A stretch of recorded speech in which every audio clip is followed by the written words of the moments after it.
This is the Weber Workshop's Bird, a $360 coffee brewer that looks at first glance almost exactly like a French press. That is until you realize it works kind of in the reverse way of a French press. There are a couple other differences too, but you have to ask, does that justify the price? And the answer to that is not exactly. So what makes the Bird worth that amount of money? Or is this thing just kind of like a joke, you know? Overpriced, overengineered, cash grab, ultimately a pointless coffee brewer. And that's where this video is going to enter some very interesting territory, because once you go above a certain price point, you're not actually paying for better coffee brews. You're paying for something else. Now, what is that in the case of the Bird? My wife Sarah and I, we've been on a very interesting journey with this brewer. I'm actually going to bring her on camera here in a minute because I think the non-coffee enthusiast perspective is going to be really helpful in this video. But we're also going to talk a little bit philosophically about our shifting values when it comes to the products that we spend on. When it comes to Weber products, you know, they almost always spark debate because the whole line of Weber stuff, it's all pretty expensive stuff. And even for me personally, like I like really well-made things. And when I first saw the Bird, you know, I thought, you know, it's cool, but I would have a hard time justifying that purchase. The fellow who owns this company, his name is Doug Weber. He really takes this like no compromise, no apology approach when it comes to the design of his products and the way he runs his business. And, you know, some people really love that and other people kind of get a little bit put off by it. The Bird is a design collaboration between Doug and a guy named Christopher Fletchner, who is a designer that's done a lot of work for Slayer. So Weber Workshops had sent me a key grinder back there on loan, and they didn't ask me to do anything with it aside from try it out. Of course, I reviewed it. You can get that review on my channel. And when I looked in the package, one of their team had included one of these things, a Bird. So I opened it up, got all the pieces out of the box and thought, you know, it's kind of cool. Let's see how this works. And how it works is pretty interesting. I'll put my recipe down there in the description, but basically you pull this thing out,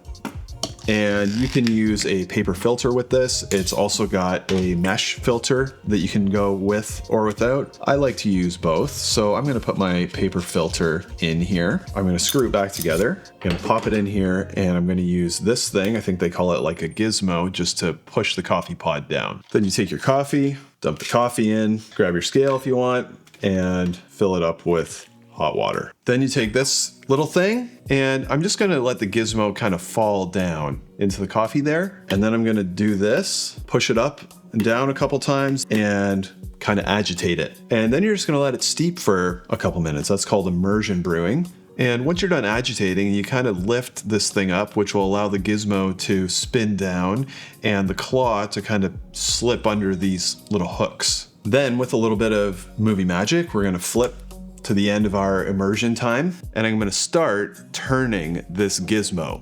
And as I do that, you'll start to see that shaft starting to come up, and with it, it's going to pull up this pod here at the bottom. Now, with the gaskets that are in there, it's going to create some negative air pressure, and that's actually going to pull the water through the bed of coffee down into the carafe, brewing in reverse direction. It's kind of cool, very aesthetic, very satisfying to do. Once you get this thing to the very top, you will hear it kind of go tss, just like that, at which point it's kind of finished the brew, and you can lift the coffee pod out and use this thing to catch any drips. And then what I like to do is just kind of let it spin down naturally. From there, you can get the gizmo out, rinse it off, and then it's time to clean up. Now, cleanup is a little bit better than a French press. You kind of take the pod, smack it down, knock the coffee out, and then you're just left with this empty pod with your filter in the bottom. So you can unscrew that. You can just rinse the pod out. And I find the best thing with this filter here is if you choose to use the paper filter is to just scrape it with your nail, give it a pinch, and it will come out pretty much perfectly clean. Again, not the most seamless, but a lot better than a French press. And the coffee, let's give it a taste.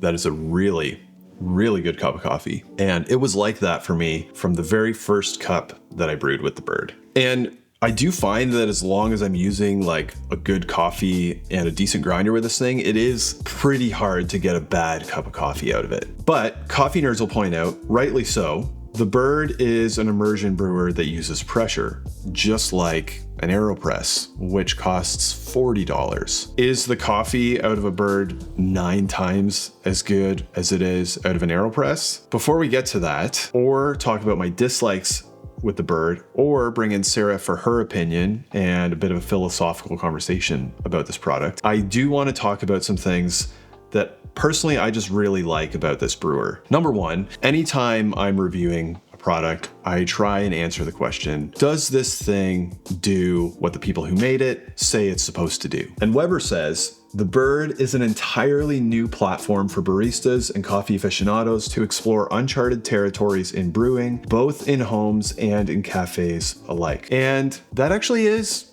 kind of true. You know, at this point, coming up with a brewer that is meaningfully different in any way from other brewers that are out there is a pretty difficult thing to do. Like, there are just so many that work so many different ways. And when you start looking into how people actually use the Bird, everybody tends to do it a little bit differently. You know, you have people doing cold brew with it. You have people doing really coarse grinds with it. You have people doing really fine grinds with long steep times. There really is a big spectrum of ways that you can use it. Despite that though, it is still difficult to make a bad cup of coffee with it. So that I think is really good. One other thing that I really like just personally is on the whole Bird, there's not one piece of plastic. You know, it's glass, anodized aluminum on the lid. You have these brass things right here. This pod is actually made out of stainless with silicone gaskets, no plastic. So if that's something that is important to you, then this is a good brewer to consider. Also, once you get into the groove of using it, like, it really is a bit of a vibe to use. You know, it's all the different ways that things spin as you're kind of putting them together, agitating things, taking it apart. It is very cool and it feels just like a joy to use when you're using it.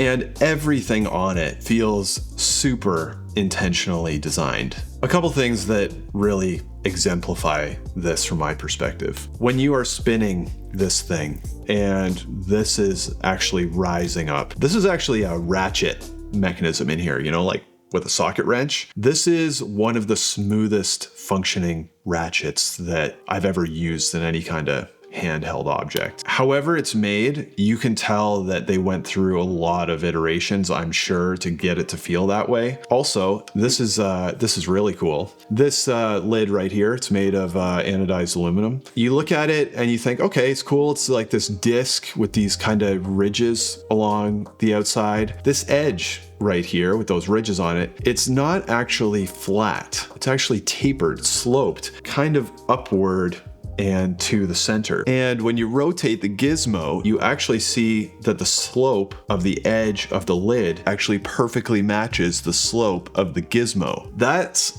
a detail that I used this thing for like 2 months before I even noticed it. And I was like looking at it really closely and I'm like, that's actually sloped the same as the gizmo. Like, I am sure 99% of people who own a Bird will probably miss that. This is the kind of detail that somebody who really loves the thing they're designing puts there. Also, everything comes apart to clean. So that's something I really like. You know, when you're looking at a product, how thoroughly can you clean it? All the gaskets just pop right off, fully come apart so you can give it a full clean. Even this right here, this ring around the outside slides down and then this just pops right off. You can take the ring off, take the O-ring off if you want, really give it a deep clean. And then when you're ready to put it back together, you just slip this on here like this and slide that ring back up, and then you're fully back together. Anytime you can do that thorough of a teardown and cleaning, I'm a big fan of that. Also, overall as a package, the Bird really feels like, when you're using it, you know, like an heirloom item. And after I had used it for months, I thought, you know, as long as I don't break this thing, drop it or whatever, it's something that I could see my kids actually using long after I'm gone. Which, to feel that way about a product as you're using it, it's something that is not as common anymore. And whenever I see something that is glass, like a brewer or carafe, whatever, one of my first thoughts always is like, how durable is this? How likely am I actually to break it? But the bird is definitely something, you're going to want to handle with care. What it does have going for it is it's very kind of sturdy on a flat surface. You never really feel like you're at risk of tipping it over. With the pod in it, it's very bottom heavy, and it's got this metal band around here, which is kind of like a pressure fit. So you never feel like you're going to torque the edge of the glass or anything like that in a weird way. The place that I actually get the most nervous about the bird is on my actually drying rack, which is like this soft surface. And sometimes I'll put it there empty without the pod in it. And because this handle is a little heavy, sometimes it feels like it's at risk of like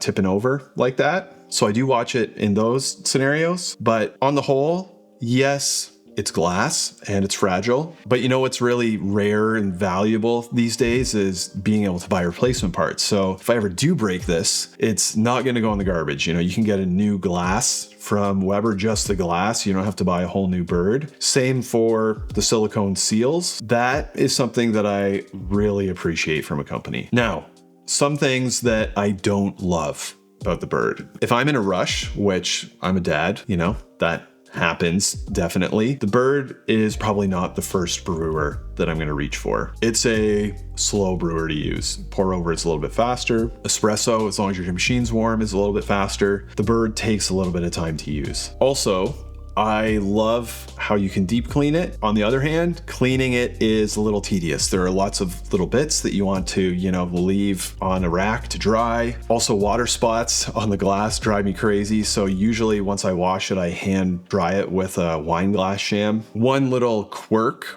when you're brewing with it is if you do that agitator too aggressive and you like push it down into the coffee, you can kind of cause things to splash up, and some can actually even splash right out of the spout if you're going too hard, or grounds can kind of just get stuck in there. And then when you pull up the pod, the silicone doesn't actually rub in the spout. So you gotta watch that you don't kind of get grounds in there when you're agitating. One thing I get asked a lot about the bird actually is it big enough to make 2 cups of coffee? So when you're brewing with this, you can get max about 350 mils out of it. That's like just under 12 ounces of coffee. So, if you're using a cup like this, like 6 ounces or under, the answer is yes. This is a really small cup of coffee by North American standards. So I think this is probably a single serve brewer. You can do like a concentrate recipe and then add with bypass afterwards to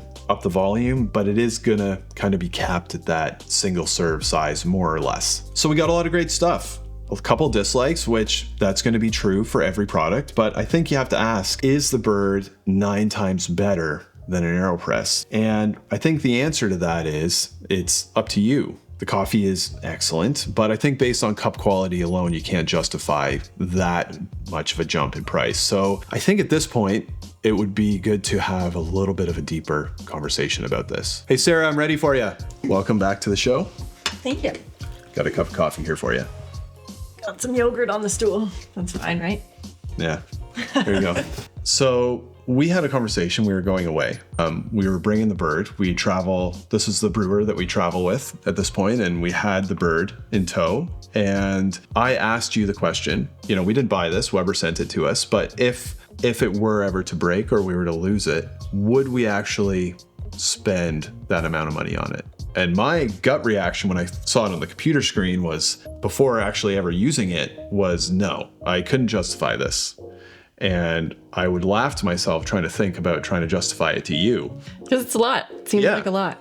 It's a lot for us. When I asked you that, your answer really surprised me. And you said, yeah, in hindsight, having had many coffees from it, I said, yeah, I would want to replace it if it ever went missing or broke. Why is that? Because I've never had a cup of coffee from it that I didn't like. Mm-hmm. You've served me so many different varieties of coffee from this. And there's something about it that just feels substantial, like an heirloom piece or like something that we're going to have for our whole life and use this forever. Yeah. Like I hope one day our kids have this and are like, my dad used to make coffee in the kitchen, for mom or whatever they remember about it. Like I hope this is the thing our kids have and remember, because it feels like something that could be around for a long time. And I love that about it. I think it's great. It's also fun to play with. I will say I've never made a coffee out of it. You always make the coffee for me. So I have no idea what it's like to make a coffee out of it, but I know what it's like to drink a coffee out of it. And I've never had a cup I didn't like from it. So. Yeah. It's interesting. There is a quality to it when you're using it. Like the brews are great. You can get great brews with lots of different things though. But there is like an essence to it that feels like you buy this thing, you're buying it for life or longer, And I think that's an area where we're trying to grow into and try and move away from really disposable products and thoughtless consumption. How would you phrase that?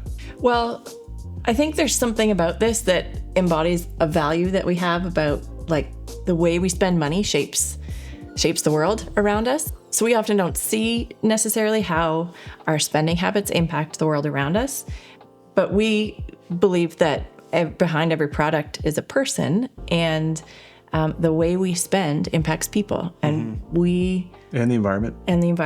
And we'd love to see a world where people are thriving, and the people in the manufacturing supply chains specifically are treated with dignity and respect and able to live good, healthy lives. Yeah, totally. And, we have to be real here too. Like we review stuff, it's like, we're not trying to sell stuff. We just want to get people to their right thing in the best way. And I think supply chain is something that we're paying more and more attention to. And when we started digging into that with the Weber team, it was really interesting. I asked them, like, let's take this aluminum, for example, like, where does that come from? And their team put me in touch with Doug directly. And he said, actually, like, we have this guy in central Taiwan, and he manufactures these very high quality ingots. And then we extrude them in Taipei. And then my team manufactures these birds. And I just thought like there was no hesitation in knowing the supply chain and being able to give full transparency on like where, from a very elemental perspective, the stuff came on. And the Weber team doesn't really seem to lead with that, but once you start digging in, it's clear that there are some pretty strong values in that area. And that's something that we personally are trying to pay more and more attention to. And this sort of feels like it embodies those values of like excellence in the manufacturing process. And I mean, we don't make all of our spending choices perfectly. We're still growing in this area. We're just trying to learn and open the conversation to like, how do our spending habits impact the world around us? How does it shape the world around us? And I'd go as far as to say, like, not every product needs to have some kind of like social cause.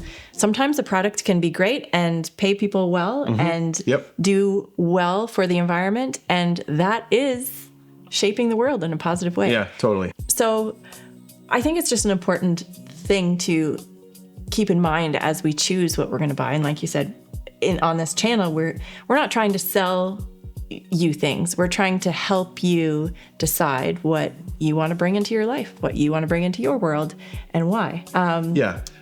And I think too, like, you don't need a coffee maker like this to make better coffee. Yeah. If you're going to buy something like this, it should be as a part of a larger set of weighing value of products. You're paying for something that is actually great coffee, but is a little bit more than that too. And because it comes at a higher price point for that type of value, it's something that, we would definitely need to do very thoughtfully and slowly, which I think is also a good thing. But it's not just upgrade because it's great and you need to make better coffee and this is the thing that's going to do it. It's a bigger picture than that. Like, this feels like it's not disposable. Yes. We're going to have this for a long time. Yes. Hopefully our kids will. Yeah. And if we break it, we can fix it. Which is really rare these days. I know. For a product to have replacement parts I love that about Weber. I think we vote for the kind of world we want with how we spend our money, but sometimes we don't think about it that way. And I think it's a helpful conversation to open. Yep. So Yep. we're not perfect at that. We'll just give that disclaimer, but we try. Yep, totally. And we're growing. So anyways, fantastic brewer, expensive. You're paying for something beyond just the cup of coffee, as good as they are. Do you need it to make a great cup of coffee? Absolutely not. But I actually think the value is fair and we would buy it again. So that's the Weber Workshop's Bird. We hope your next cup of coffee is fantastic and we'll see you on the next one.